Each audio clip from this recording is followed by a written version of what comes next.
ګرانو کتونکو په خپله خلقه انتخاب پی کې 65 کې ګرځم کمپین کوم سی کومه چې دا بلډینګونه لګېدلي دي دا ټیوبویلو په دې باندې د یوې علاقې ډېر غټ کار کېده څپو به هم ورته میلاوېدی شوي او د هغوی فصلونو ته هم په دې ستنه کې ټرانسفارمر وی هغه ټرانسفارمر هم تېنه لاړه تارونه هم دغه شو په دې به یو کس تنخوا لي او تنخوا د هغه حق ته چې پرې والي ځکه چې هغه وله ځای ورکړی دی هغه دلته کې یو دغه ده خو هغه تنخوا لالول دي هغه ته کار واله کول دي نو دا ټیوبویل چې کوم دی دا هلته کې بند پروت دی دا دومره وړه مسله ده دومره وړه مسله خو زه پبلیک هیلث ته هم وایم چې ستاسو څه کارکردګي ده تاسو له بس ایم پي منې نه بغیر تاسو کار نه کوئ تاسو ته لږ دا خپل ټیوبویل وګورئ چې چېرته کې دي اریګیشن محکمې ته وایم دلته کې اریګیشن محکمه خپل کار نه کوي پبلیک هیلث خپل کار نه کوي سین ډبلیو خپل کار نه کوي زما په دلخه کې 9 کیلومتر سړک دی دونه خالي ټرافیک دی پې او هغه سړک چې کوم دی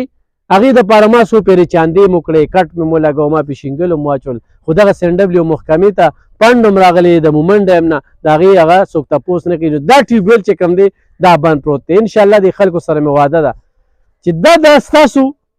مرهون منت دی تاسو زینه ورکړي دي دا ستاسو حق دی او دا زینه بند دي نه یا شلګرې خلکو یا دعاوې خلکو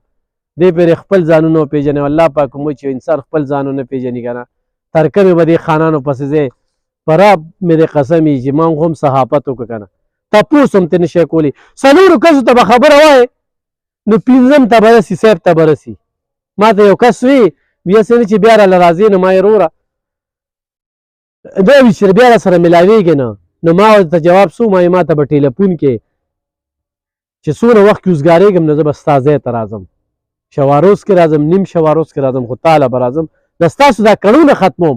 چې تاسو به ځای جوړو کې به خلک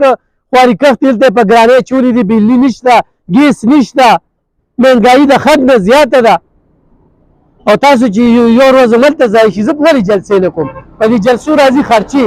او ما سره احساس دی زه هم چې زه یو سړي یو ګنټه وخت ضایع کوم دا یو ګنټه وخت ضایع کول دا زما ضمیر نه مني بس په دې وجه ډور ټو ډور ګرځم څونه ځایونو ته وګرځېدم څونه ځایونو ته نه یم ګرځېدلی زما دا پیغام یو څه خو ووټ هم راکړي خو نه یم راکړي خو ستاسو خدمت به کوم نو دا یو ټیوبویل مې دلته وکتل نو ډېر خپه شوم دا په دې دعاوه کې چې کوم دی دې خلکو سره ډېر ظلمونه روان دي مننه